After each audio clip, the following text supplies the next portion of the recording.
Bonjour les amis, on se retrouve encore une fois pour voir un nouveau nœud, le node Pivot Table. Donc le node Pivot Table ou croisée dynamique, si vous avez l'habitude d'Excel, c'est un node qui permet justement de faire des croisées dynamiques, de croiser la data dans tous les sens pour pouvoir en tirer l'information ou les insights qu'on souhaite. Là on va prendre le cas d'un fichier qui rassemble les ventes de l'année 2025 d'un distributeur qui vend donc via différents canaux, modernes, GMS, ML professionnels. Donc on a importé la data via le node CSV input parce que la data elle est sous format texte CSV. On va aller chercher donc le node pivot table qui est le sujet d'aujourd'hui.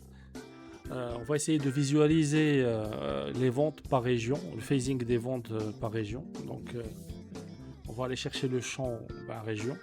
Voilà. On va mettre la date et on va mettre le chiffre d'affaires. Là, on se rend compte que en fait, le phasing est affiché par jour, donc c'est pas facile à visualiser. Donc, ce qu'on va faire, c'est qu'on va extraire en fait le mois pour qu'on puisse visualiser par mois au lieu de visualiser par jour parce que c'est trop long. Donc, on va visualiser par mois l'ensemble via les ventes. Et donc, pour ce faire, on va extraire le mois via le nœud formule. Donc, on va juste mettre une formule months sur le champ data pour qu'il puisse nous mettre les mois comme vous voyez. Et on va reconnecter au node pivot table. Là pour moi c'est toujours trop long côté colonne. Donc ce que je vais faire, on va juste inverser. Je vais mettre les colonnes, enfin plutôt en colonne la région et en ligne je vais mettre les mois. Ça sera plus lisible.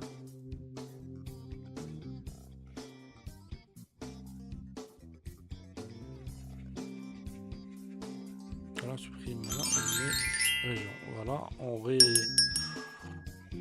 réexécute le pipeline. Et voilà, donc vous avez en ligne les mois et en colonne les régions. C'est beaucoup plus lisible comme ça. Et donc, vous voyez que, par exemple, là, ça vous permet de comprendre un petit peu la saisonnalité parce que vous avez, par exemple, un sursaut de vente qui arrive sur le mois de mars, qui correspond à Ramadan. Vous avez aussi un sursaut des ventes sur les mois de l'été. Là, on va essayer d'afficher en fait la marge par catégorie et par canal. Donc là, on va visualiser la marge. On va choisir donc la partie catégorie en ligne et la partie canal en colonne et la marge en valeur. Donc on voit donc la distribution de la marge par canal et par catégorie de produits. Vous voyez que le canal qui génère le plus de marge en masse, c'est le canal GMS. Maintenant, ce qu'on va faire, c'est qu'on va essayer d'afficher cette marge en pourcentage. Ça a plus de sens, parce que quand on parle de marge, souvent c'est en pourcentage. Combien on a fait de marge sur un chiffre d'affaires donné. Donc là, on va run et le résultat il arrive. Au fait, on peut runner qu'un seul node à la fois ou une sélection de nodes, ça nous permet de gagner du temps. Il suffit de sélectionner les nodes qu'on veut et runner run selection qui est en orange. Donc là vous voyez en fait contrairement à ce qu'on a vu tout à l'heure, donc le GMS en fait il ne fait que 13% de marge contrairement aux autres canaux comme le traditionnel et le professionnel qui font plus que 20%. Donc effectivement donc le GMS il fait de la masse, il fait du volume mais très peu de marge comparé aux autres canaux.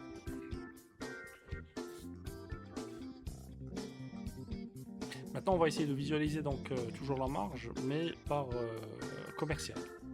Donc pour cela donc, on va mettre une troisième vue de pivot table. Voilà. En ligne les commerciaux. Et en colonne les catégories. Alright, donc là on a les volumes qui sont faits par commerciaux. Voilà, comme ça n'arrive pas à voir les principales tendances. Par contre, on va les afficher en pourcentage du total colonne pour voir la part de chaque commercial par canal ou par catégorie plutôt dans la somme des ventes.